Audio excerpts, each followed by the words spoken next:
episode of Power Move Makers. This series was created with a simple goal in mind: to bring to the table high-level executives, successful entrepreneurs, and just all-around inspiring human beings. Not just focusing on their successes, but more important, shining a spotlight on the road they traveled to get there.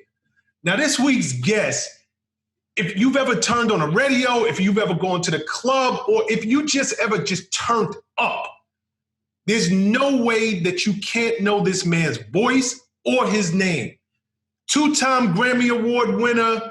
He has traveled the globe 6 to 7 times. He has been a dominant force in the music industry for over 20 years. Please welcome to this week's show, Mr. Fatman Scoop. Scoop, what up? What's going on, bro? What's going on? That's a hell of an introduction, man. Yeah, man. I done lapped the world at least 500 times. Like, you know, the. So I forgot a few zeros. Oh yeah, definitely. If you just talk about like maybe a weekend or 4 days doing the circumference of the globe, I've done that at least 100 times with a you know, like going to Australia for Thanksgiving, going to do something and flying back, and like that right there is the circumference of the earth. And I've done that at least 100 times, man. I done put a lot of miles into this game, man. Yes, you have. Yes, you have. Before, you know, I would have asked you this later in the conversation, but just because we're on the subject, what's your favorite place? Italy, hands down. Why? Italy, because I'm Italian inside, so I love Italian food. I love the language. I love the sense of calm when I'm in Italy. Some of my favorite places in Italy are the Amalfi Coast. One of my favorite places in Italy is, of course, Venice. Venice and Amalfi Coast are tied for number one. And then, you know, you hop into Rome, or you hop into some of those little towns in Italy that are just like nook and cranny towns. Always beautiful, man. Like, that's my favorite place. My favorite place to go and do clubs would actually have to be China. China has the best, or some of the best, clubs in the entire world to me. Wow, that's a big statement, because you've been everywhere, performing on stages everywhere. So to single out China as having one of the most robust and live club scenes in the world, that's saying a lot, Scoop. Definitely, man. Like, when you go to China, man, their whole thing is about making you feel like you're a superstar, even if you're not. You know, they're guys that go there and don't have a huge following, and, you know, they treat them incredibly well. I mean, one time I was there, and I mean, I have a robust following in China. But one time I was there, and, you know, they make these placards and shit with your face on it, and, you know, whatever. And you know, they had Fatman Scoop signs. And, you know, I had to, you know, my signature on my passport. They didn't know what it was. They had no idea that it didn't say Fatman Scoop. So fucking Isaac Freeman. But they took that shit and they put it on a thing, and they were waving that shit. I said, oh yeah, I love Isaac Freeman too. Okay, well, fuck it. You know, so hold on, they waving your government name? Yeah, they had my government signature because they thought it was Fatman Scoop. So they had taken my government signature and made a big ass placard out of it. You know how y'all used to do back in the days with Puff, the big styrofoam shit like that. And they took that and they did that thing, and it was fucking amazing. And just the level of how they do it. Listen, it's nothing for you to go to China and for them to have your name upside down. So, you know, Fatman Scoop is supposed to be this way, but they'll have the shit upside down, right? But the energy that they doing it with, you can tell they fucking care. Okay, they didn't know how to read it, but just the level of energy, man, and the way they do things, my personal opinion is China has the best clubs in the world for me. And I've been to Vegas, and I've been to LA, and I've been to New York, and I've been everywhere that you can think of, and I still put China as number one. I mean, I would have never guessed that, and it's such an amazing revelation, I guess. Because you've been just so many places. I'm thinking you're going to say something like Saint-Tropez. You're going to say the south of France, somewhere in the UK, because they got a crazy scene. Go ahead, bro. VIP club in Saint-Tropez, VIP club on the Champs-Élysées. Like those places are, those are places that are dope. One of my favorite clubs is Cavalli Club in Dubai. Like we talk about, but I'm talking about just, those are like my top 10 clubs. Huh? The overall madness, just the whole feel. Yeah. Overall madness, jumping, acting crazy, going berserk. They don't even understand the words, but it's just the energy that they go with. The shit is crazy, man. So for me, that's where I feel like, shit, that's where it is. So for me, I'd say China and for clubs and, of course, like, Saint-Tropez VIP room and, places like that. And, for me, where I would, as far as where I feel the best as a person, as a human being, I would say it would be, like we said, it would be Italy and Alaska is number one. Excuse me? Alaska and Iceland are number one with me. Number one, what? Here's the thing. Where you would want a summer house, I don't want a summer house. I want a winter house. I lose weight in the winter to wear winter clothes. I don't care about the fucking summer. I love rain. I love cold. I love snow. For me, when it's 40 below, when it's time to put on 40 belows and beef and broccoli, Timberlands, that's my shit. When it's time to put on the North Face, put on the Marmot, put on the fucking, I don't even like the fucking Montclairs because they too tight. I like big fucking, just rugged shit. So that, for me, the winter is the time. This is my time that we're coming into. So living in New York, you're not mad at New York weather because I always say about New York, it's just too extreme. And I'm born and raised in New York. But we got the hottest summers. Hot ass summers, man. I mean, it's hot, boiling hot in the summer. In the winters, it's like Game of Thrones. It's the cold. The chill is so crazy in this city. But most people are trying to get away from the cold. So it's interesting that you said, nah, Shawn, I would go to Iceland or I go to Alaska because I love the cold. That's where, I feel most comfortable at. I tell you this, like, I live my life from March to just to get to September. That shit in the middle, Memorial Day and all that shit, I could do without it. Unless it's raining. If it's raining really, really hard, I'll rock with that. But, the sunny days and the 90 degree, I don't care about that shit. I want the rugged weather. Like, for me, I've been, and now since the pandemic, I'm starting to create businesses. And of course it's hard, you got to work on it. But my goal is to, in the next year or two, after the second week or third week of December, I see y'all later, be safe. I'll check y'all in March. And I'm just going to go to Alaska or go to Maine, somewhere, probably Maine or something, or Vermont, like on the East Coast, because, if you go to Alaska, you're going back 5 hours in time. So it's really hard to do your business. But if I could get like something in Maine, Vermont, I've even heard Erie, Pennsylvania, I want the fucking lake effect snow. I want the real shit, bro. When we were growing up in the 70s... Before we get too sidetracked. Hold on, let me say this. In the 70s and 80s, Prez, we had real snow.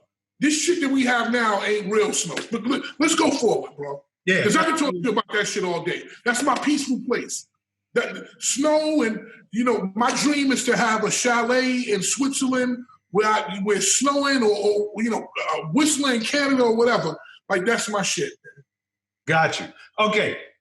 Let's bring it back because I wanna take a walk down, the story of your life, because I think you're very inspirational to a lot of people. Like I said at the top of this interview, there's no way that you can be a fan of hip hop, you can be a fan of music in general, or be a person who has experienced the clubs for the last 20 years that don't know the significance of Fatman Scoop. Scoop, I never asked you this. Where'd you get that name from? What is Fatman? Well, Fatman, I'm assuming because you're heavy set, you're overweight, so that seems to be obvious. Where'd the Scoop come from? The Scoop came from my Uncle Jack. So my real name is Isaac Freeman III. I never liked that name. I never. To this day, I'm now comfortable with saying my name, but I hated Isaac Freeman III. Like, I hated that shit. I realized maybe about 10 years ago that that's the money right there. I didn't realize that, my mother didn't name me Taquananisha, Rodronanisha, whatever. Isaac Freeman III sound like somebody who got some money. And listen, if I break it down to I Freeman III, like H. Ross Perot, it really sounds like I got $300 billion after taxes. So anyway, I didn't like my name. When I was young, this is like 8 months, 9 months, they used to try to feed me food. The baby food and stuff. Yep. And they kept telling me I didn't want it. But when it came with the ice cream, I would always eat it. So my Uncle Jack, he would have to take me to the ice cream store, because I wouldn't eat nothing else. And one day he just started calling me Scoop, and it stuck. Nobody called me Isaac. Nobody called my teachers, my friends, my mother, my father, family members. Nobody ever called me Isaac.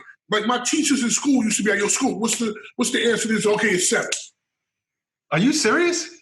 Yeah, most of my teachers. There was some that called me Isaac, and I was in a zone where I didn't like it so much. If you called me Isaac, I didn't answer. To all my movers, if you love educational and inspirational content just like this, please like, comment, and subscribe to this channel. But most important, if you know anybody making power moves just like you, share it. Now back to the video. Let me ask you this. You're from the Bronx, correct? Just like me. No, here's the story. I'm from Harlem. Originally from Harlem? I'm from Harlem. I'm a Harlem guy. I grew up in Shawn projects, where the exonerated five are from, the Central Park Five. Those guys were like the little kids in my neighborhood. They were like 7, 8 years younger than us. So we used to always say, yo, stay the fuck out of the park. Like, that's my neighborhood, Schaumburg. And my thing was that when I got married, my first marriage, I wound up, my first wife lived in the Bronx. And, I had to move up there for her. And, I didn't have an apartment. I didn't have anything. I was just coming right out of my mother's house. So, she actually had, at like 21, she had her shit together. She had a crib, everything. She was doing her thing. So, I got up there and, we got together and, she was pregnant and the next thing and, then we had a kid and, I used to work at a place called Mount Sinai Hospital and I bust my butt, and I wound up getting an apartment in Co-op City. So that's why everybody thinks that I'm from the Bronx, because most people who know me during those Mount Sinai years and Tommy Boy years know me for living in Co-op City. Exactly.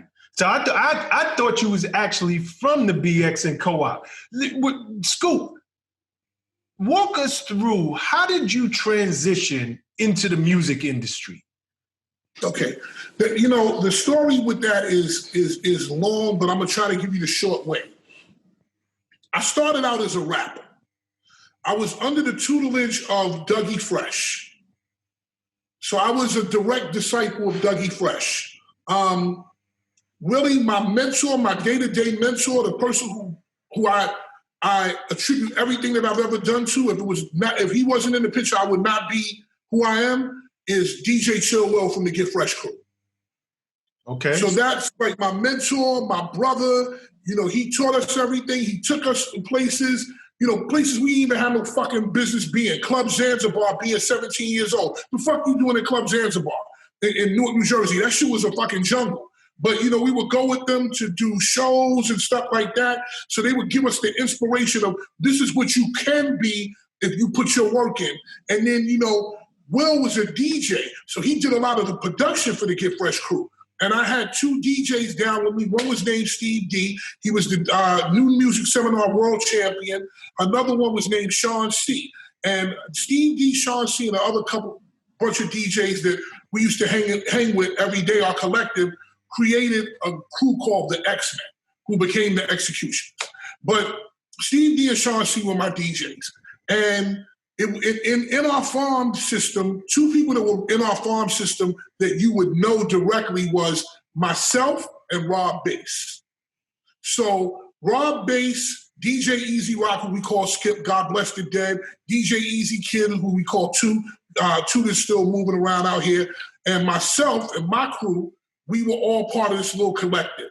And we used to, do shows at places called 201, IS 201, with these promoters named Mike and Dave. Now, back then, this is in the 80s. This is like 84, 85, 86. I'm a young kid. I'm like in 8th grade, you know what I'm saying? And I'm in 9th to 10th grade, right? And, we would do these jams and parties and stuff. And people, if you don't know who Mike and Dave are, they were like some of the first hip-hop promoters that existed in the 5 boroughs. There were people in Brooklyn. Mike and Dave were in the Bronx and Queens and Harlem, because they were from Harlem. Mike and Dave were a part of a group called the Crash Crew. Okay? And go Google Crash Crew if you don't know who Crash Crew is. However, they gave us the opportunity to come and hone our craft, and we used to, open up for people like Dougie and, Positive K and whoever would come to perform at these shows. Now, this was like, there was no Live Nation. There was no Al Heyman, Budweiser Superfest. This was like the real Chitlin circuit. And from there, I used to hang out in St. Nick Projects in Harlem. And we used to hang out in front of this place called Salem Church. Salem Church is right on the corner of 129th Street and 7th Avenue. And that used to, because we had friends over there, and that was our area. There was a building right next to Salem, a building called 225. And in 225, there was somebody on the first floor, and all you would hear is fucking music coming out of their window. I mean, all the time, like, just beats, not songs, just fucking beats. And we used to be attracted to that shit. And we would hang out over there near that place where, because on the projects, you got the first floor, and you got the metal fence and shit like that. Yeah. And we used to hang over there and shit like that and just listen to the beats, because it was the music. We were fucking with that because we were all rappers and DJs and shit like that. That person that was in that room, in his apartment making music happened to be Teddy Riley. Okay. This is where the story gets real interesting. Yeah, so here we go, right? So that's boom, Teddy Riley, whatever. Teddy Riley had a brother named Markel. Rex and Effect. Markel is in Rex and Effect. Right? It's Markel, Akil, and Brandon, God bless the dead. Brandon was a good friend of ours, and we knew Markel from gambling. Markel was the best CeeLo player I've ever met in my life. That motherfucker he'll break you. I mean, that motherfucker was breaking motherfuckers, like, hard. And I lost many a dollar fucking with Markel. I won some, but I lost more than I ever did. So Markel was friends with us from gambling, and he knew that we used to rap. He said, y'all are dope. Let me get your tape. And he went and gave his tape to his brother Teddy. Teddy heard the tape. He was like, who are these guys? Next thing you know, we were downtown, right across the street from the Universal building on 57th, where we got signed to GR Productions. At that time, I was a young kid in the business, but I always knew about paperwork and getting a lawyer and all that kind of shit. So it took us a long time to get signed because, I wanted to do the paperwork right and shit like that. During that time, Guy was there. Redhead Kingpin was there. Redhead Kingpin was like one of my good friends. Redhead Kingpin, Squeak, Bo Rock, all these dudes from Redhead's crew. DJ Wildstyle. Today, Big Bob and Today, those are my guys. Like, they were all around. And guy named Xander Man, and of course Guy. Aaron Hall, Damian Hall, of course Teddy, and we signed to them, and we were signed to Virgin Records, and we went to start making our album. Long story short, there were a couple of things that happened. My man Shawn C, who you might know now, Shawn C, he has an album out with Black Thought called Cain and Abel. It's out right now. So he's a producer, and Shawn C was A&R for Loud Records, Big Pun. Very familiar with Shawn C. Big Pun, I'm just giving it to the people. Wu-Tang, he did Mobb Deep, he did everybody a lot of people over there. He got into an altercation with Teddy. And they had some words over music. No fighting, but just over music. And listen, Teddy was the hottest motherfucker in the world. He was doing Michael Jackson, selling fucking 330, 50 million records. Shit that was unheard of. So during that time, that happened. And right as that happened, Gene Griffin and Teddy broke apart. So Teddy let us out of our contract. So now we have no contract. I'm 18 years old. I don't know what the fuck I'm gonna do. Chill Will, my mentor again, takes me to Puff Daddy. So we go to Puff Daddy, and Puff Daddy says, yo, I fucking love this shit. Yo, this shit is hot, man. This shit is crazy. All right, here's what we're gonna do, bro. We're gonna first we're gonna let you do the hard shit that you do for the streets. Then we're gonna put you in a suit and tie, and we're gonna make you for the women. You're gonna be the fat nigga the women love. Who's that? Heavy D. Who's the next person? Remember, he's on Uptown now. This is right before he gets fired from Bad Boy. Who does that person become? Who, Puff? No. That person he wanted me to be became Biggie. Notorious B.I.G. He had that idea. Puff had that idea. He had it down pat. He told everything. Yo, I'm gonna put you in the flyest shit. First, I'm gonna let you wear the hood and do the street shit. Then I'm gonna put you with the clothes and everything. We're gonna make you a fly nigga. Like, we're gonna make you crazy fly, and you're gonna have the street niggas, and you're gonna have the R&B people. Anyway, Puff gave us paperwork, and at that time, he used to call my house like a lot, man. Like, God bless the dead. My father, when Puff became Puff, my father used to say, yeah, I remember when Puff used to call the house and talk to me. All right, Dad, come on, man. Eventually, I came to a conclusion, Shawn. I said to myself, I'm rapping these hard raps, but I'm dancing like Dougie Fresh. I'm a happy guy, because I learned the dancing and the performance through Doug, and I wasn't no tough dude. I was fucking making music. Of course, we all know killers and all that shit from the neighborhood, and we got people, but I was like, yo, I'm rapping all the street shit, but I'm not about this shit. Mm-hmm. And I had to sit down and I said, if I do this, I had the fucking wherewithal to understand that if I do this shit, these motherfuckers are going to test me on this. I knew that I was going to go to Kansas and street niggas in Kansas was going to have a problem with me. I knew I was going to go to Texas, so I wasn't even thinking about that. I was thinking about Harlem niggas, New York niggas, the niggas I know, Wolves, all of that shit. I knew they was going to be on my back because they know I'm not about that life. You see where I'm coming from? Listen, if you fuck with my daughter, you fuck with my son, I'll kill you. I can kill you. Because that's my life. I don't have nothing else to live for. But I'm not no tough nigga. I'm not handling keys of coke or selling apes. I'm not doing none of that shit. And I started to say, well, who am I really? And the music that I loved was James Brown and Otis Redding and all that shit. So I made my own kind of style, and we became a group called Three with Soul.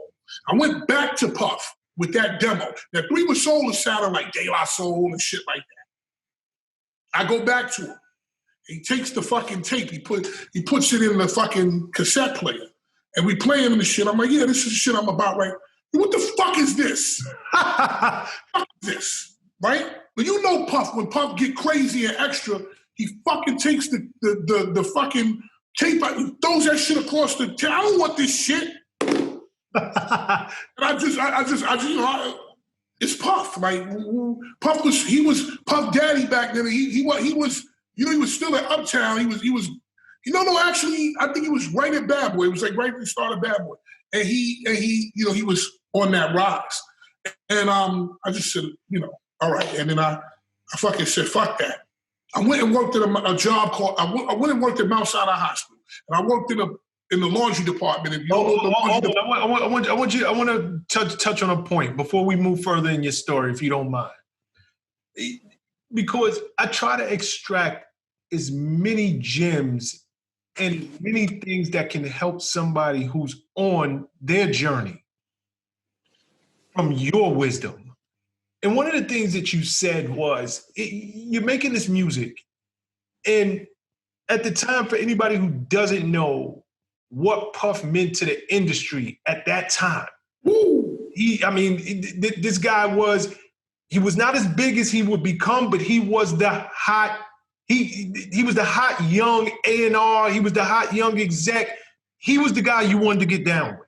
Puff was the fucking man in New York. And anybody in the music business, if you woke up in the morning, you wanted to be like Puff, period. Period. And that's factual. Right. So you have Shawn Combs, Puff Daddy at the time, wanting to sign you and your crew.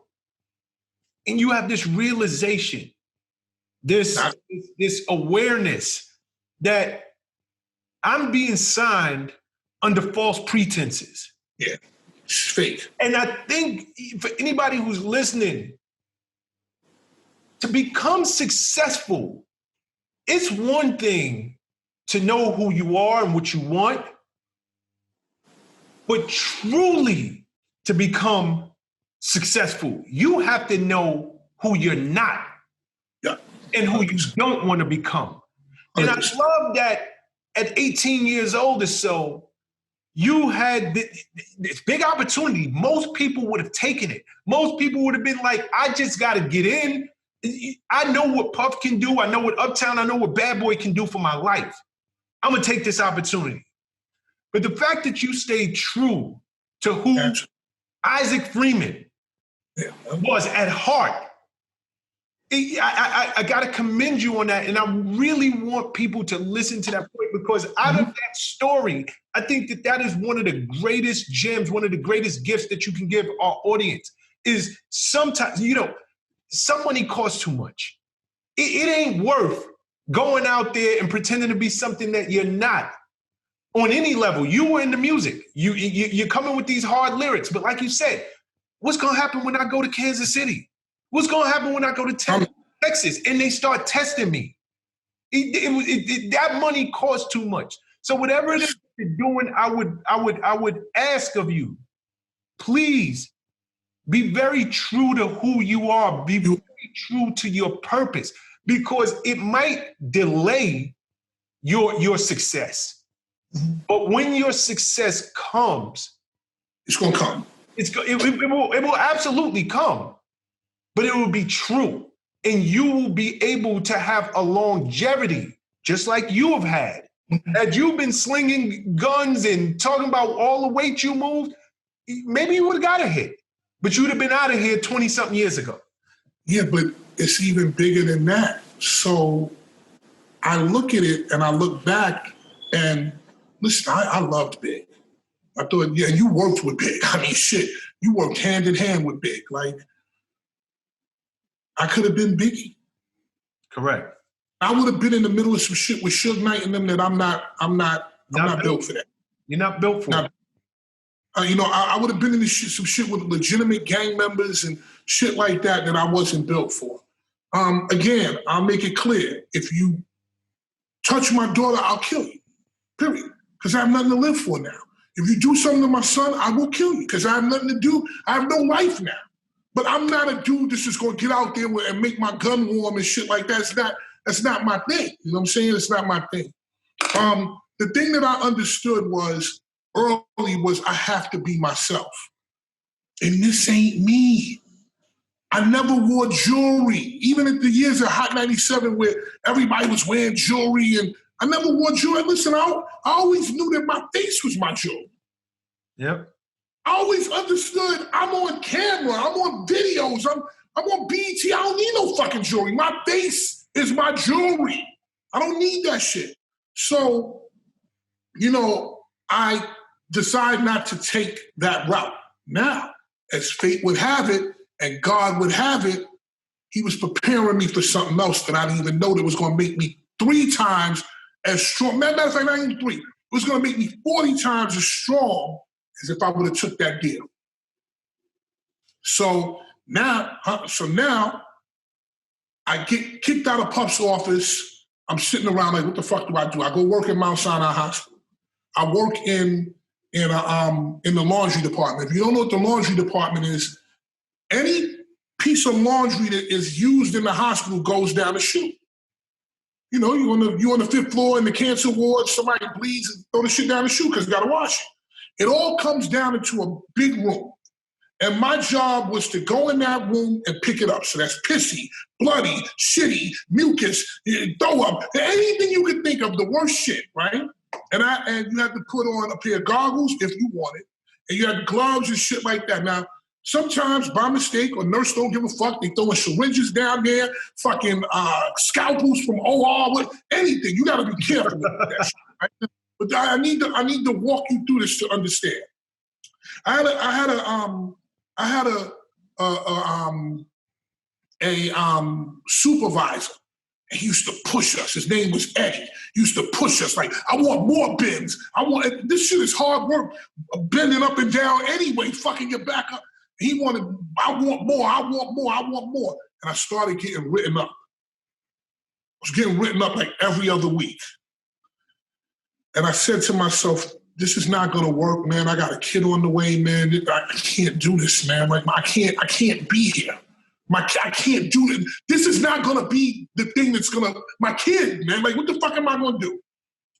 So what do? I go to the person that I know in the business. I go back to Puff Dad. And I say, hey, Puff, man. I walk in up to Bad Boy Records at the time. I go to Puff and I'm like, yo, Puff. What do, man? I want to be in the music business. So Puff, probably thinking that he could convince me to go back to the shit that I was doing, he said, yo, come here and do record promotion. I was like, what's record promotion? He's like, oh, that's when you talk to all the radio DJs across the country. He said, you mad funny, you this. Come and do this shit. And you can work in radio. So, all right, cool. That was a Friday evening. I went back home and I called my only friend in the business at that time, real friend, Joe Kirkland. His name is Diamond D. From Diamond D and the Psychotic Neurotics, producer, digging in the crate crew, all that shit. Because I went to school with him. We used to rap on the tables and everything. So I said, yo, Joe, I'm trying to be in the music industry, bro. Can you help me? And Joe said, yeah, I got you, bro. What do you want to do? I said, I don't know what the fuck to do. Puff told me record promotion. He said, well, I'm going to give you the guy's name, call him and go down there. So I call him on Monday. And he says, well, if Joe said you're good, you're good. Come down here. So I worked from 7 to 3 at Mount Sinai Hospital, and I took my lunch break off, and I got off at 2. I took a shower, and I went down to chemistry. This was LOG and the Bulldogs, Poison Posse, all that. Chemistry Records. The day that I go down there, I meet Darryl Lockhart. If there's no Darryl Lockhart, there's no Fatman Scoop. Darryl Lockhart used to be a promo rep at chemistry. He looks at me, he said, yo, the Diamond D says you're okay.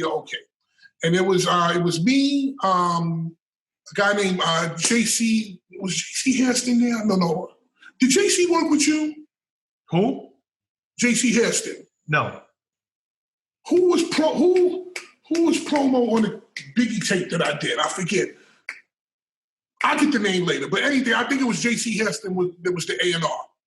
They had a bunch of A&R, they had a bunch of interns that were coming in. Okay, so you went in as an intern. I went to this. There was maybe about 7 or 8 interns that were coming in at that time. The A&R, the main A&R at chemistry's name was Brian Chin. And they had A&R interns, they had promo interns, about 8 of us. And I went in there And I could see that every other person was in there. They were on the phone talking to chicks. And, yo, I'm working here and I'm doing this and bullshitting and, you know, whatever they fucking playing games and whatever. But I went in with the eye of the tiger because I had a kid coming. And I had to save my family's life. And that was my shit. So I was on a whole different fucking level. And Darryl Lockhart said, yo, I got a pile of CDs. And what they did was, back in the day, CDs used to have the plastic cover on it, remember? Yep. They had made 27,000 CDs for a group named Poison Posse, who was Sweet Tea's group. But they had fucked up and put the wrong lettering, I put the wrong message on. He said, yo, man, it was 27, it was like fucking like 200 boxes of that shit. Well, maybe more. He said, yo, you gotta go in there, cut the plastic off and put the right, we got the stickers, you gotta put the new sticker on. And it took me about a week and a half, but I did all 27,000 of them. And when I finished, I said, well, what else do you have for me? He said, well, go sweep the floor. I'll sweep the floor, sweep it the best way I can. So what else you got for me? You'll go wash the windows. And this went on for about 2 or 3 weeks, for maybe a month. Like, what do you need to do? Yo, I would come down there every day and arrange pencils, dumb shit, like just stupid Mr. Miyagi, wax on, wax off shit. Meanwhile, all these dudes are still on the phone playing games, sending out records to their girlfriend, all kind of shit. One day he said, yo, man, I'm not using this. Here's this list. It's the C list of college radio. You know, the stations, nobody fucking with, nobody paying attention. He said, call these people and let them know that we got LOG and the Bulldogs coming. Be a father to your child, or whatever the fuck it was. I called that list. I started getting busy. And now I'm doing my thing with the C list. So he says, yo, man, shit, you doing your thing with the C list. Now keep in mind, I'm going to work at 7 a.m. I'm working from 7 to 2. I'm taking a shower at my job from 2 to 2:15 in the fucking upstairs in the 3rd floor and delivery room. And I'm going down, I'm rushing on the train. I'm going down to Chemistry Records. I'm working there from 3 to 11. And then I'm getting on the express bus to be back on Gun Hill Road at like 12:15. And I sleep. I get into bed 12. I get in the house 12:20. I take a shower 12:30, 12:45. I sleep from 12:45 to 5:15 the next morning. I do that for a year and a half. So he says, yo, take my B list. Fuck it, just take my B dudes. I'll focus on, the big guys and shit, right? The big guys in college radio, like DJ Riz and all these motherfuckers, right? I start killing the B list. I'm killing the B list. He's like, okay, just you my lieutenant. You my lieutenant. So now he handling all the A people. I'm handling the B's and C's. All the records are getting played now. We killing it. So now this goes on for about a year and a half. One day I get a call from a guy named Albie Ragusa at Tommy Boy Records, right? Many days I want to quit, but I'm like, no, just keep going on, man. Something's going to come at the end. One day I get a call from Albie Ragusa at Tommy Boy Records. He says, hey, man, this is Albie Ragusa. Now, I know who Albie Ragusa is because Tommy Boy Records is the shit. So he's the man who's designing all the back covers of the Source. And the Source magazine today would be getting your video or your song placed on World Star, All Hip Hop, XXL. It would be like the equivalent of just whatever the biggest shit is in terms of reach. Baller Alert, it would be all of those shits put into one. Right? Would you agree with that? Absolutely. Okay. So he calls me and I'm like, oh my God, he calls Chemistry Records. He's like, I'm looking for Scoop. He said, who is it? Albie Ragusa from Tommy Boy. And they said, Albie Ragusa from Tommy Boy is on the phone for you. But nobody pays attention. I pick up the phone. I'm like, hey, Albie, how you doing? He said, listen, man, I want to offer you a job at Tommy Boy Records in rap promotion. I want you to run the rap department. I said, you want me to run, because I'm stuttering now. I'm like, you want me to run the rap department? And he said, yeah, I want you to run the rap department. Naughty by Nature, House of Pain, De La Soul, yes. Okay, see you later. Be safe. House of Pain, Naughty by Nature, De La Soul, those guys? You ever heard of those guys? I said, why do you want to, why are you picking me? He said, because I got on the phone and I spoke to every DJ and I asked them the 3 people that they spoke to last. Every time I spoke to all these DJs, they all said your name. Incredible. I want to interject before we move this on, because you're dropping so much good stuff, Scoop. How long, by the time you got that call from Tommy Boy Records, you were working at Chemistry for a year and a half? Year and a half, man. And there were many days. Going hard. Many days. This, man. No, I'm tired. No, I don't want to do this, man. I was on the fucking, I would be on the express bus on the way home from Mount Sinai Hospital. I mean, from 23rd Street Chemistry Records, sleep on the bus and get to the fucking end of the thing, and I'm still sleeping. The bus man, he just got to the point where at the end, he would just wake me up. So let me ask you something, Scoop. Did you ever get an official job while you were at Chemistry? Or was that interning the whole way? I was interning the whole way. Okay. For anybody who is listening, anybody who is watching, I talk about trusting the process all the time. But you staying committed, you going, the fact that, and you said it multiple times, you had a full-time job that was paying your bills, 7 a.m. to 2 p.m. You leave your full-time job and I don't eat. I take my lunch, and I use my lunch to take a shower and go down there. But that level of commitment, that level of dedication, if you want success, if you're trying to reach your goals, if you're trying to do something that you have no idea how you're going to get it, first, you got to put in the work. And you are a classic example of putting in the work and understanding that there is more than 8 hours in a day. So many people, they sit and they give themselves every excuse on planet Earth for why they're not achieving their dreams, for why they can't do what it is that they say they want to do. Their mouth says, I want to do it, but I'm tired. But I have a full-time job. You working 2 full-time jobs and not getting paid for one of them. So I love that. But what I really love about what you just told us, you for a year and a half, you work for free, interning. But in that year and a half, you were building up your presence in the industry. The rest of the world didn't know that you weren't getting paid. When you got that call from Tommy Boy, they didn't know you weren't getting paid. They're just looking at it like he's doing his thing and we need him over here. So when you think people are not watching you, go hard. When you think nobody is noticing your effort, go harder. Yep. When you do not see light at the end of that tunnel, you keep moving forward. I love that in terms of how you finally was able to penetrate this industry. And then going to Tommy Boy, for anybody who doesn't realize, look at the names that you just said. You got Naughty by Nature. You got House of A. Like, these are triple, quadruple platinum artists. Remember, it wasn't the bad boy era yet. Exactly.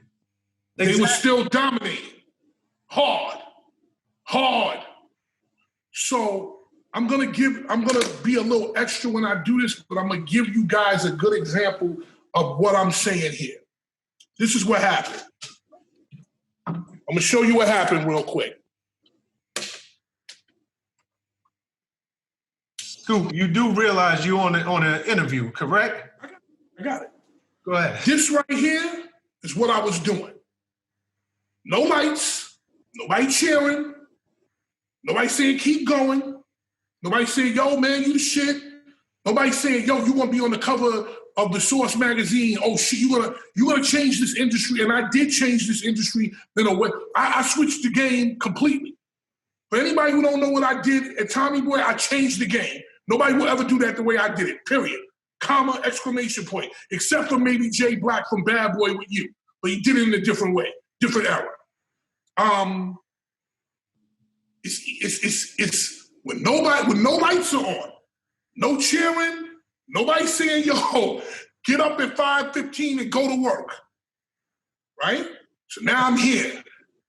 But when Aldi Ragusa called me, this what happened. This what happened real quick. Boom. Now you got Fatman Scoop right here. Now the lights are on. Now everybody's watching. Now they're like, yo, who the fuck is this new kid that they got a Tommy Boy? This Tommy Boy's a powerhouse. Where the fuck did he come from? So, okay. And I said, y'all want to know where the fuck I came from? I'm about to show you motherfuckers. And I proceeded to show motherfuckers exactly who I was and what I was. Now, I made $18,500 a year working at Mount Sinai Hospital. And thank the Lord that my godmother, Emma, I thank her every day, got me that job. The day I got hired at Tommy Boy, I made $202,000 a year. You went from 18.5 to 202. To 202. You tell me God ain't good. And it's the work. It's the work. But you put in the work. And you believed in you.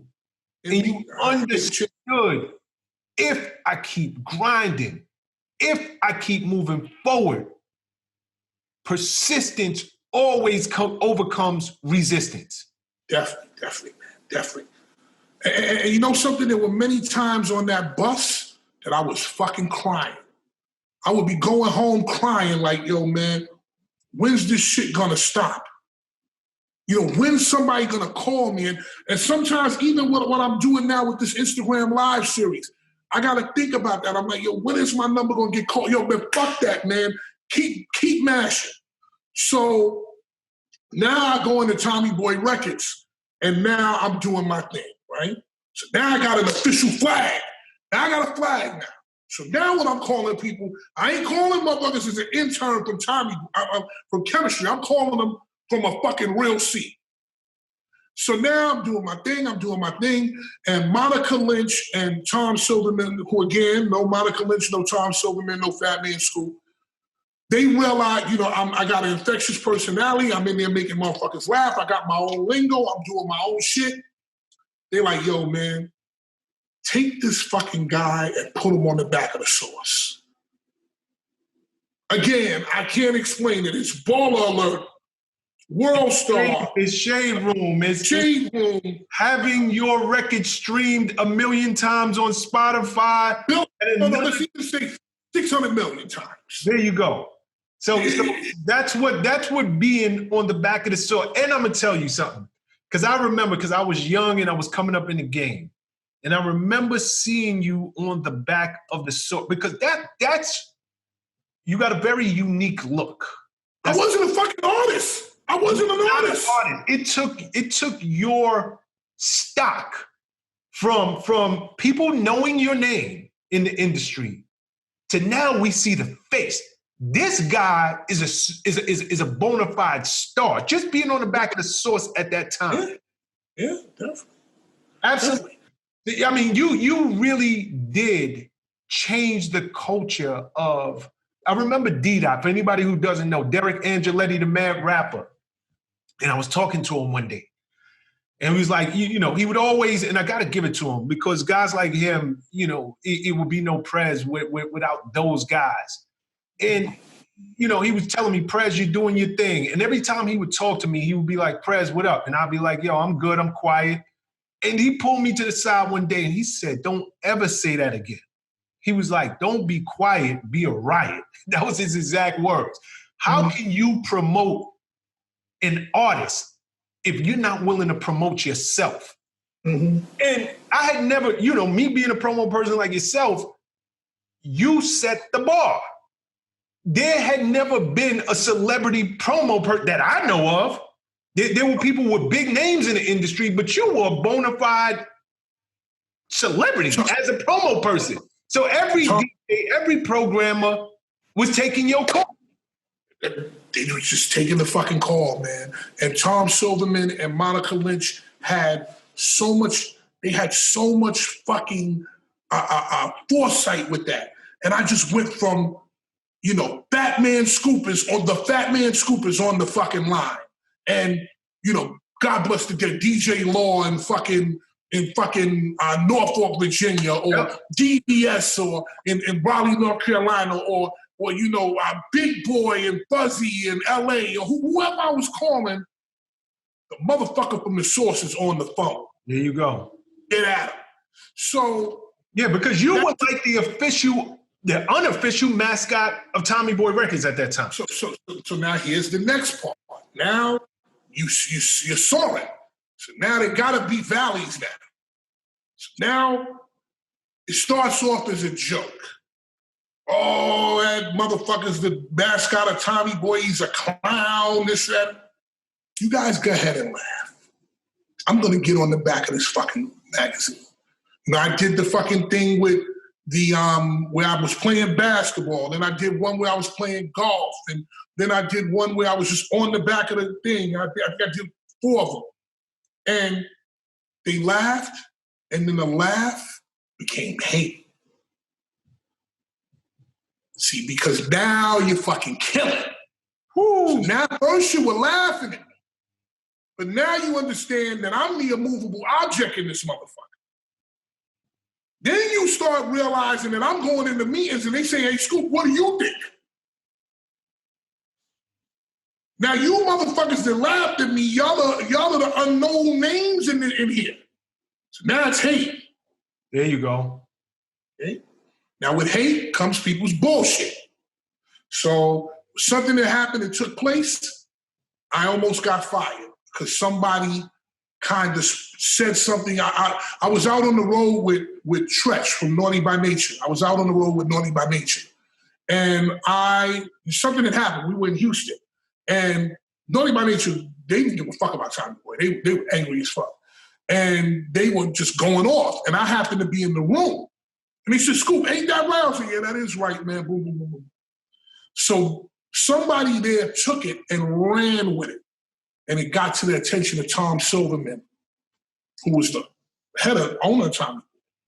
So he came, I came into the office. I came back from Houston, and motherfuckers was looking at me like I was a ghost. I said, oh, shit, man.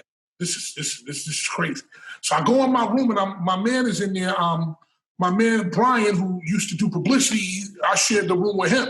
And I was like, yo, man, what the fuck is going on? He's like, yo, man, these motherfuckers was blah, blah, blah, blah, blah, stirring up some shit. And now I got to Tom Silverman. So he's going to fire you today. So my heart dropped because, I think I'm the fucking man over here. Humbling moment. I call up Prez. Back then, it's the Motorola flip phones, and because I had Trez's number. Tommy Boy had Trez's number because he didn't fuck with nobody. Prez was the nigga who was throwing rats and all, like he was, back then he was terrorizing the label, throwing rats in there, like you smacking motherfuckers up, all kinds of shit, smacking up employees, all kinds of shit. I called Prez and I'm like, old boy. Because they call him, anybody who knows Prez call him old boy. Say, yo, old boy, listen, man, it's been real working with you, my nigga. I love you. I just want to say thank you for the opportunity because man, y'all took me to places I probably never would go. So I love you, man. I appreciate working with you. And I'm going to take this Tommy Boy shit and I'm going to remember this shit for the rest of my life. He said, what? I said, what the fuck you talking about? I said, yo, man, because I agreed with y'all in Houston, they're going to fire me. He said, sit in your seat, don't move, give me 5 minutes. So we used to have, before email, there used to be a thing in Tommy Boy was light years ahead of everybody with technology and everything. There used to be a thing on everybody's desk, and it was like, you could talk to people amongst the office. So it would be like, if I want to talk to Shawn Prez, you were SP. So I would just type in SP. It was before email. This is like some other shit. It was like you could type in some shit and hit it to SP and it'd be like, yo, man, come over to my office and holler at me. So nobody had to walk back and forth. And this was on 3 or 4 floors with an amazing system. And it's like, so I got a thing from TS, which was Tom Silverman. Bing! TS, come to my office now. I said, okay, this is it, man. I'm going. I get to the office, and Tom Silverman says to me, he's like, listen, man, I just got a rare call from Tretch. He said, if we fire you, he's going to bring all of downtown Newark down here to fuck everybody in this office up and throw rats and do crazy shit. He said, I don't get calls. Tretch never calls here. For him to call this office and with that threat, obviously they love you. So here's the deal. You're now in charge of Tommy Boy Records. I mean, you're now in charge of Naughty by Nature. If we need anything from Naughty by Nature, we call you. If we need to negotiate something with them, you go and negotiate. If we need to do X, Y, we need Tretch to go MTV Music Awards, you go get them, you take them, you bring them back. No one at this label will deal with Tretch other than you. Here's a bonus. And wrote me a check. Excuse me? Here's a bonus, bro. You went from getting fired to a bonus. To a bonus in the same day. At the same time. How much was I walked in the door thinking I was going to get fired. He said, how much was the check? Good. 6 figures. Excuse me? Yeah, it was a good check. Good check. So it went from, but you got to remember back then, it was only sales of CDs and vinyl. Motherfuckers were making money hand over foot. I understand. To give I nobody. understand, but again, it just overemphasizes some of the key things I want to pull from your story. Number one, trust the process. You got to trust the process. Prez, I don't mean to cut you off, Prez, but that's why if Naughty asks me to do anything, I'm always there for Naughty. If old boy asks me to come do something, other than gun a nigga down, I'm there. Old boy, where you need Tretch? Where you need me to be, bro? What do I need to do?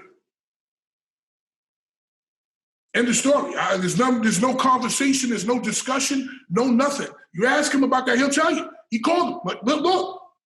He goes. He leave this label.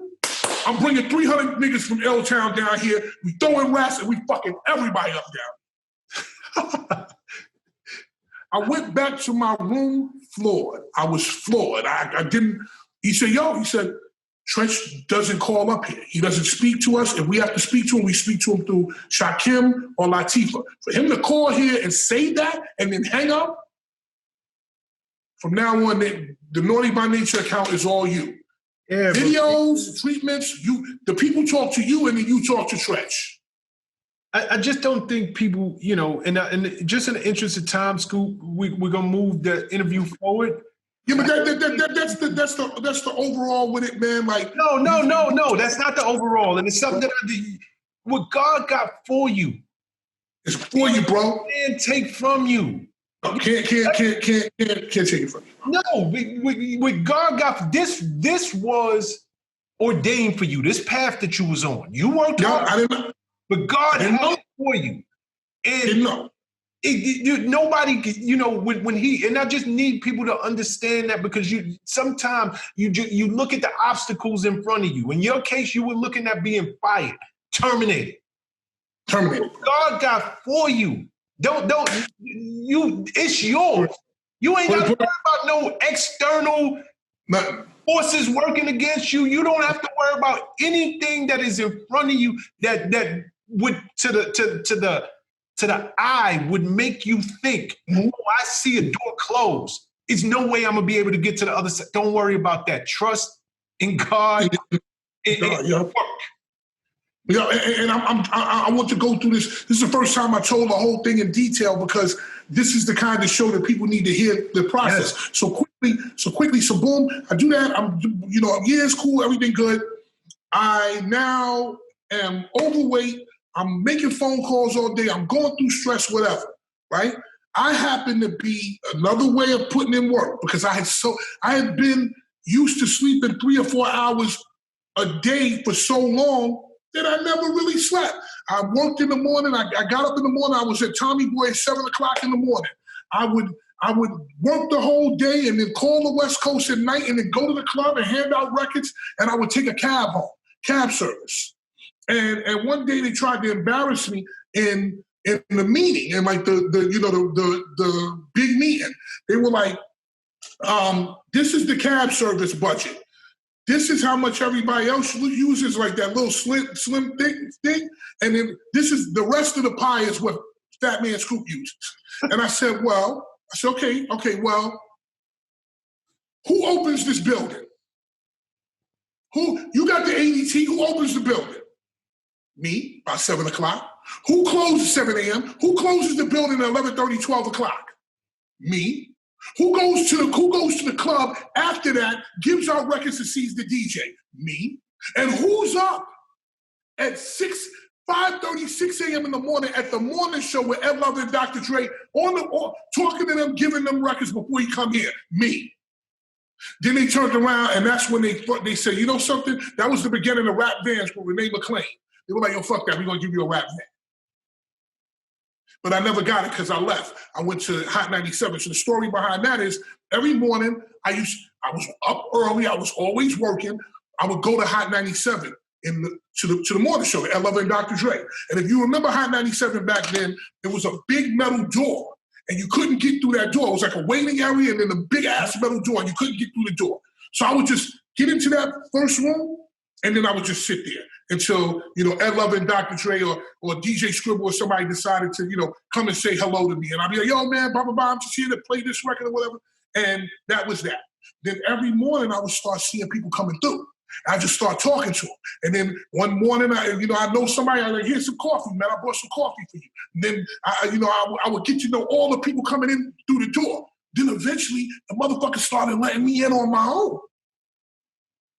Like I would come in with somebody that I knew that I got cool with, and I would bypass this shit. I would just walk through the door, and I would walk into the studio. And they'd be like, how the fuck you get in here? So I'm doing that more and more and more. And now, Ed Love and Dr. Dre, they like my lingo, they like the way I'm talking. They start putting me on the show as a character. So now I'm on the fucking show. Now I'm the promoter on Tommy Boy, who's on the fucking show talking on the only morning show, hip-hop morning show in America. So now I'm talking.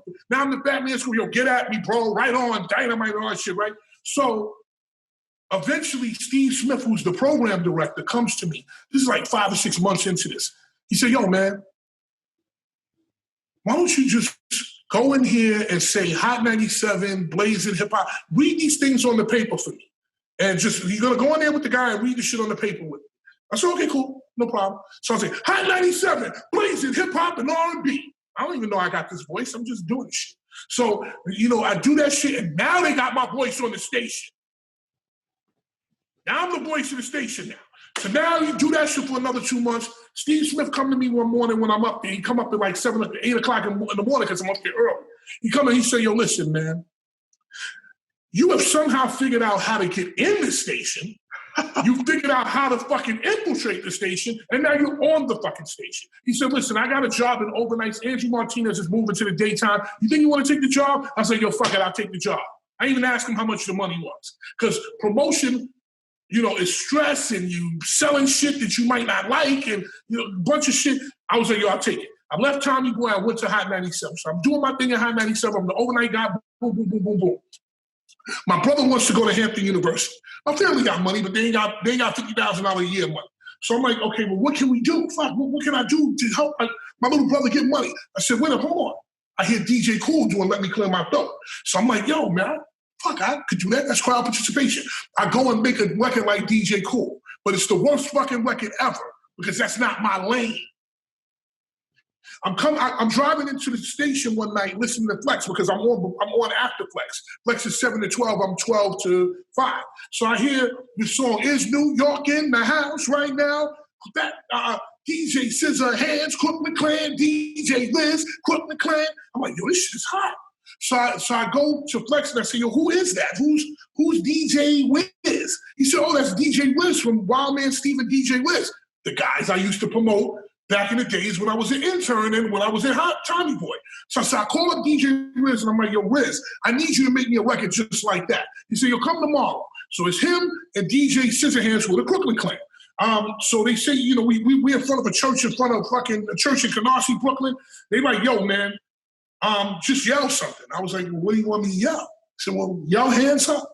I was like, okay, hands up. And Scissorhands jumps up in the fucking air. He goes crazy. He said, we got a whole sampling machine. Next day we go do hands up. We press it up. We put it on 88 Records. We press it up because that's their record label. We boom. So now I take it to Hot 97. I give Funkmaster Flex the acetate. Because back then it was the acetate. The original, I wish I would have fucking kept that acetate. But I gave it to him, and he never said nothing. Never said nothing. I said, yo, Flex, this is a record I'm doing to kind of put my brother Kendall through school. He knew Kendall because when you do record promotion, you got to learn people's lives. You know people's family, you know people's friends, because you're talking to people to get your records played. So he said, okay, cool. 2 days later, it's going, where my niggas is at? And now Flex is playing that shit, right? And he playing it once. He stopped. He playing it again. I'm like, oh shit, this shit's crazy.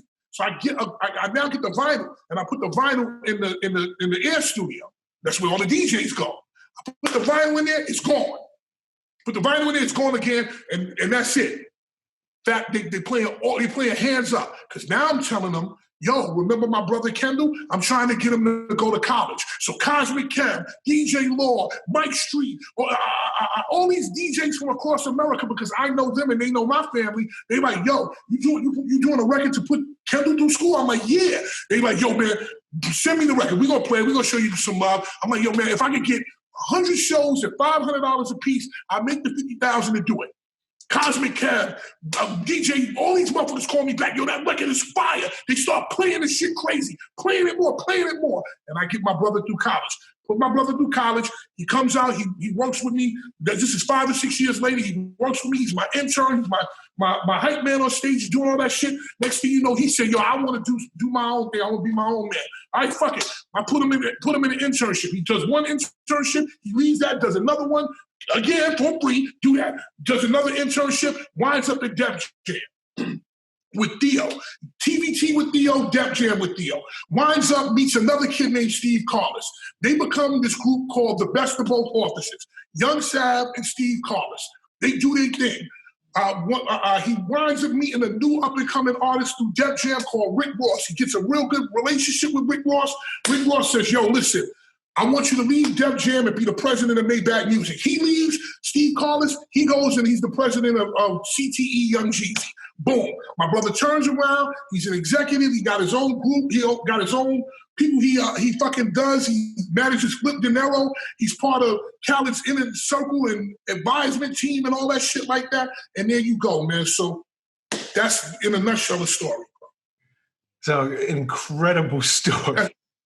Kendall, that's his gold record. That's my gold record. That Rick Ross is Kendall.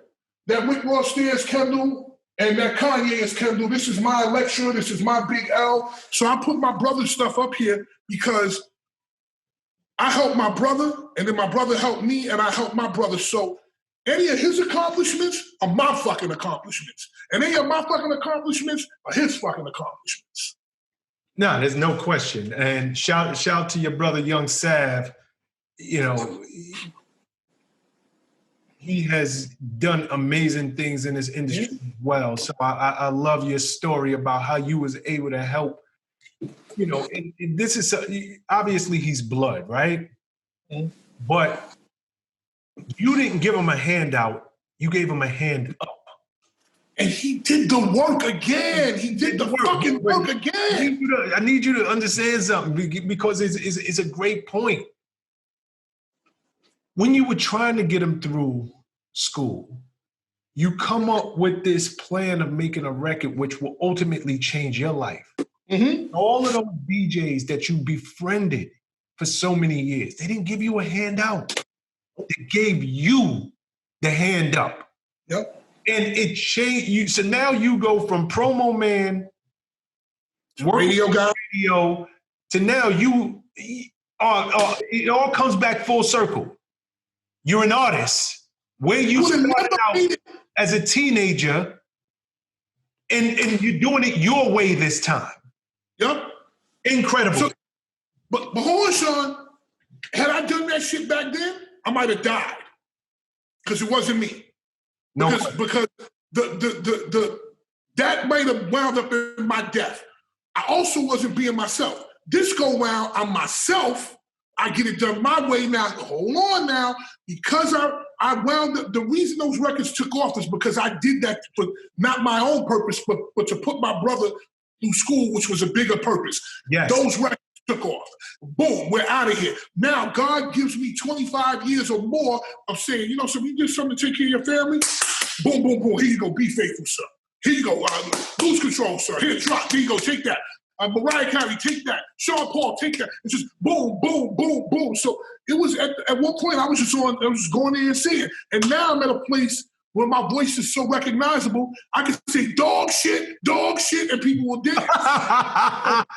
So, I mean, but that's God's work, man. That ain't me. I was placed in the right position because I did the right fucking thing. But what I didn't know was back then, God was creating a path to make me 40 times more powerful. Because now I know the fucking DJs. I know them. They my people. They fuck with me. Whereas, if you a new and upcoming artist, you don't know the DJs. You don't know nobody. And they're not playing your shit. They don't know you. And yeah, you can have the internet now and do your thing, but you can't get on the phone and call Flex. Yeah, because you were in a unique position where you established relationships with DJs all over the country. And when you became an artist, you could work your own records. Shawn, I was dangerous, man. Again, what God got for you, just trust the process and put it in. I can't say that, I didn't realize that this is the direction that our interview was going to go, but it's so good because you're bringing up so many great points that people really need to understand because everybody, right? People think whatever they're going to do, sometimes it doesn't happen for a year, 2 years, 5 years down the road. But if you can just believe and if you can just think and understand, it's this quote by Jack Canfield that I love and I speak about it all the time on my show. You're not given a dream if you don't have the capacity to fulfill it. And what that means is when God gives you the dream, it's yours. It ain't mine. But if he gives you the dream and you put in the work, it's nothing that nobody can do to stop you. Now, it might not come overnight, but if you stay on the path of your dream and your purpose, eventually, even if you don't understand why am I on this path, because you could not have understood. It's impossible to think that, look, me working alongside these DJs and taking care of them and befriending them for so many years, one day I'm going to make a record. And all of that is going to come to my benefit. Yo, bro, I pushed the button like this.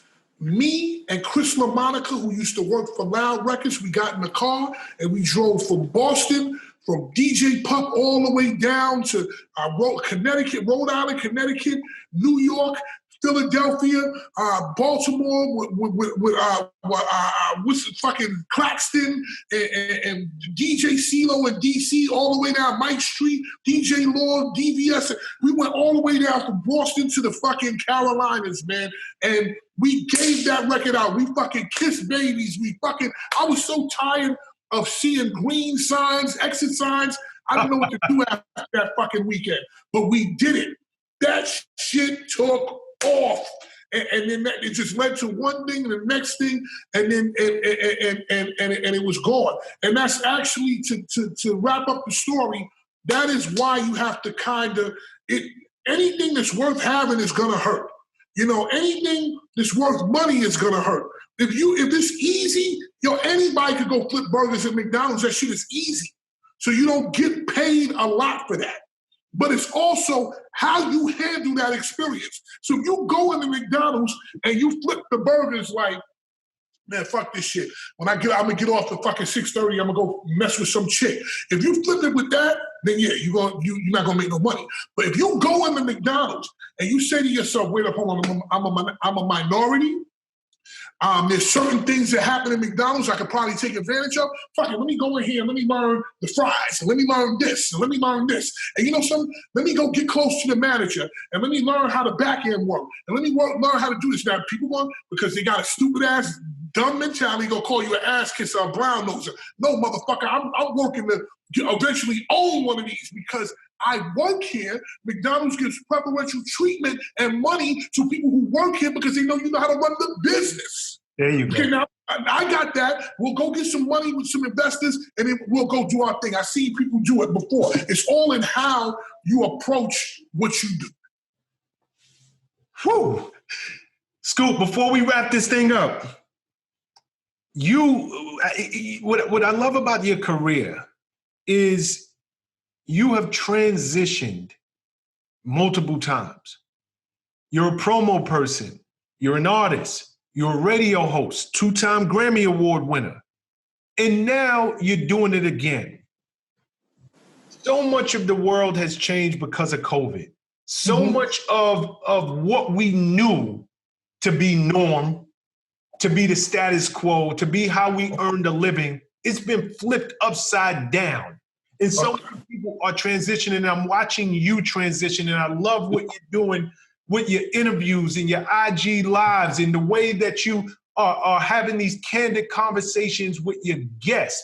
Can you just speak to someone out there who maybe they don't believe in themselves, maybe they don't understand that they could be great doing something else, something that they really want to do, but maybe they're not known for it. You are known, obviously, for making some of the greatest party records of all time. You work with Missy Elliott, you work with Mariah Carey, Faith Evans, just so many. But this is a new endeavor for you. But people are always afraid of change. Can you talk to anybody out there who wants to make that leap of faith, but they're just afraid? I'm going to tell you this. When I tell you that I travel the world, I get on a plane like people get on the BX11 bus. Whatever the bus is in your city that goes from the east side to the west side or wherever it goes, I get on planes like people get on buses. At the airlines, I know every flight attendant, especially on the routes that I go, New York to London. I know everybody. I know the fucking pilots. Like, that's how much that's how much I do this. I travel to over 100 countries a year. The only countries I haven't been to is Mexico and maybe Guam or some shit. Like, in Guam is America. Hold on. Did you just say you haven't been to Mexico? I've never been to Mexico. All of these exotic countries that you've been to, you've never been to Cancun. I've never been to Cancun. I've never been to Colombia. I've never been to, I went to Belize one time. I went to Brazil. Okay, just finish your story in the interest of time. Just finish this story. I'm shocked by that. Anyway, to say what I was saying, I now am in this position where my entire life is cut down. And there's a level of fear there because I make a lot of money. I do okay. But now I go from thousands of thousands a month to zero. So when I come back from England, when they do the repatriation flights, you got to come back home. You got to come back to America. And I'm in my bed on March 11th or March 12th or something. And I said, you know something? I've been running for 20 years every week, 49 weeks a year for 24 years. I'm going to take a 3-day rest. I rest for 3 days. Then I get up and I say, okay, well, what now? I said, I got to do something and I got to change the game. I said, I do radio. I said, I always wanted to have my own morning show. I said, when I had a morning show with Miss Jones, but it didn't work because I didn't have the guts to stand up to management and tell them what the fuck I really need to do. I did it their way, and because of that, it fucking failed. Okay, that's why Star and Buck Wild worked, because they went in there. It's different when you work for somebody and you're used to getting a check every week. You have a different level of fear because you don't want to ruffle the feathers because you don't want to get fired. Star and Buck Wild had no. They do what we do. They were entrepreneurs. They coming from the street, so they had no problem saying, "Listen, if you don't want me to do this the way I'm gonna do it, man, fuck you and get me the fuck out of here." I didn't have that kind of level of, of guts to do that because I was used to getting the check. Huh? And confidence in yourself. I didn't have a confidence in myself to say, listen, this is the way we're going to do it. All the shit that they were doing in the morning, cursing and all that shit, I was doing that shit at night. But I let somebody talk me out of the plan that I should have done. However, I said, okay, well, what can I do? I said, well, the only thing that's available right now is Instagram Live. I said, fuck it, let me go on and do Instagram Live. I had just put up a backdrop the week before because I said, when I come back, I'm going to start playing with the Instagram Live. It was there. Boom, I got on. Start doing it. I'm grabbing everybody I can. DMX, Missy Elliott, boom, boom, boom, boom. I'm having amazingly hot, right? Then I have a dip because you now run out of almost people to interview. There's maybe a few people that I haven't interviewed. Jamie Foxx. The people I haven't interviewed is Jamie Foxx, Shaq, Kevin Hart, and that's it. And those are three people, biggest people that I haven't interviewed yet. But you run into a lull where everybody who's wanted to be interviewed has been interviewed, right? All right, cool. So what you gonna do now? You can't go with the celebrity factor. You gotta switch it up. You gotta get back to your talents, which is making motherfuckers laugh and doing shit like that. So I switched the game. I was just like, yo, I'm gonna make my show funny. I'm gonna make my show like a morning show. I'm gonna talk subjects. I'm gonna do my shit. I'm gonna do the shit my way. And I'm 8 months in, right? So in that 8 months, there were three contemporaries of mine. Kenny Burns, Fat Joe, and myself. Those are the three shows that I know that do what we do, right? Mm-hmm. So in that time, Kenny Burns got a job on radio at V103. Shout to and Kenny Fat Burns. Joe, Shout to Kenny Burns. Yeah, shout to Kenny Burns. And Fat Joe, because of the superstar he is, he can do huge things. He got Puff Daddy's attention. He got Puff's attention. Boom, he's on Revolt, right?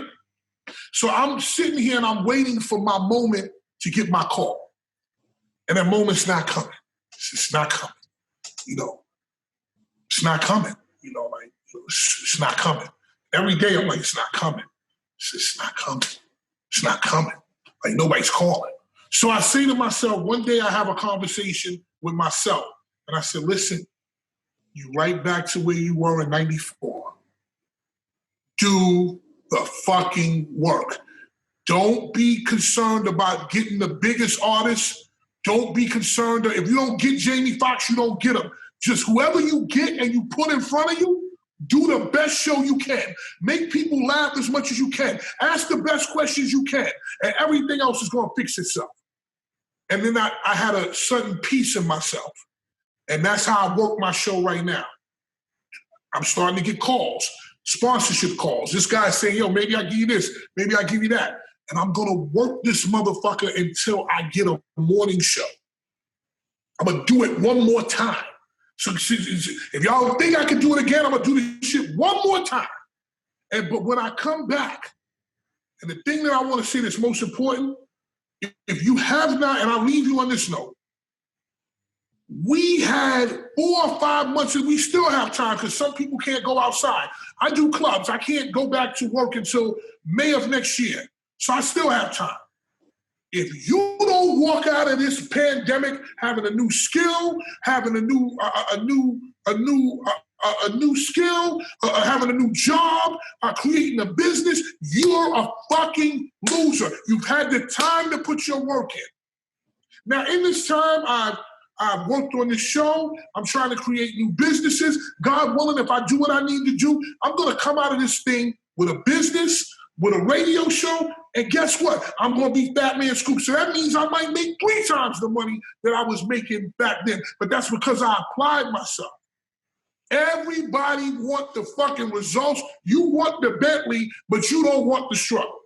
You can't get the Bentley without the struggle. It's not possible. You can't shortcut the success. Steve Harvey said, If you think that you're gonna get into something and you're not gonna get scraped up, you're not gonna get beat up, you're not gonna do this, especially big shit.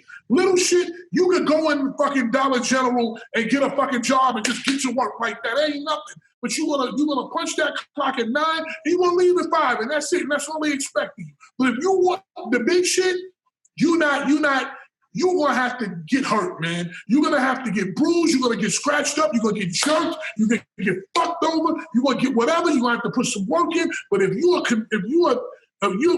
dedicated to the process, when you make it to the end, you're gonna be a bad motherfucker. That's it. The end. I love this. Scoop, I can't even come behind that because you just dropped so much great stuff. You know, the time is coming. You know, you said it's like big. You're back in '94, and it's really what it is. You're back in '94, but you're seeing the results. The sponsorships are coming. I'm watching you from afar, and you have such great content, such great questions, such great guests, and not all of them are household names. But meanwhile, I'm watching your IG following go through the roof. Mm-hmm. For my audience, where can people find you? Okay. When you tap into your daily interviews and conversations, what's the best way to get at Fatman Scoop? Oh, well, easy. You can go to our Instagram at Fatman Scoop, and if you miss it, you can go to YouTube. I take the meat and potatoes of the interview, and I put it on there. But I want to say something to you. Interviews are cool, and it's great. And you're not going to get, somebody said something to me. It might have been you. I don't know. It might have been you. No, it was Premium Pete. Premium Pete, the podcaster, used to be down with Combat Jack, said something very important. He said, A-lister or D-lister, you got to put the work in. He said, okay, so if you get Jay-Z this week, right? Mm-hmm. What you going to do next week? That's right. What you going to do next week? So if you can't hold your show by yourself, you're always going to be at the mercy of fucking who the person of the day is. That's right. For me, if you come watch my show, I'm very interactive.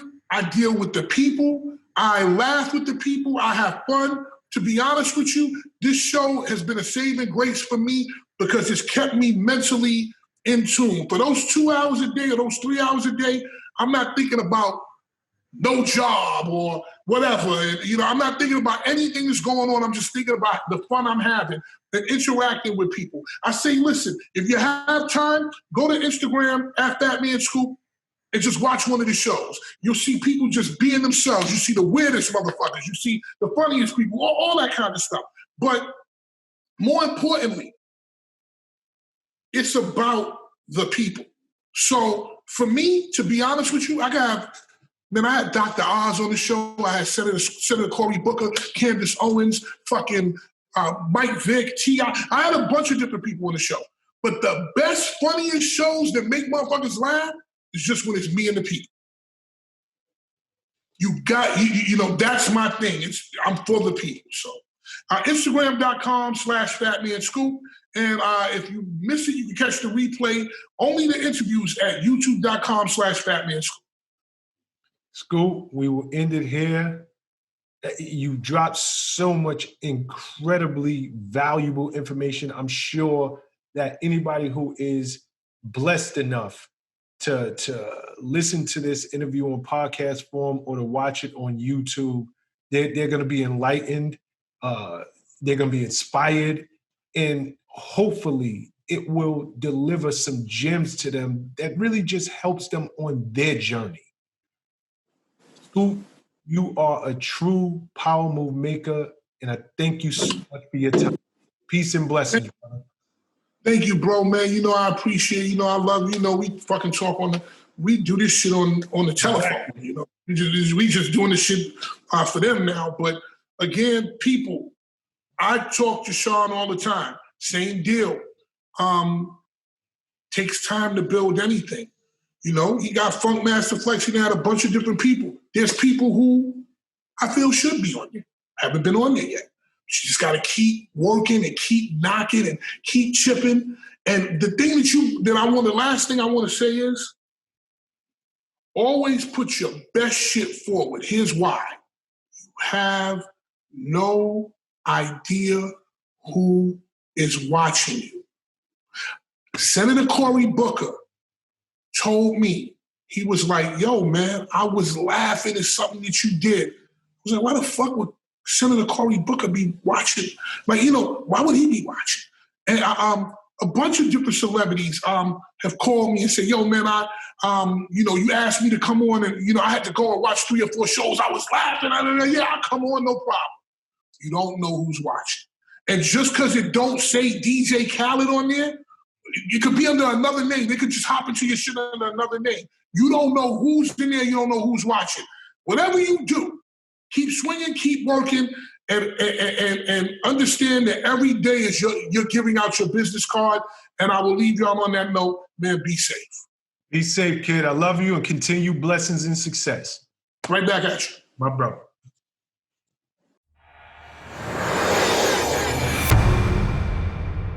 What's up, guys? Thanks for sticking with me to the end of the video. Truly appreciate you. If you like anything you heard here today, go ahead and hit that subscribe button. And if you know anybody that can benefit from this message, feel free to share. Peace and love.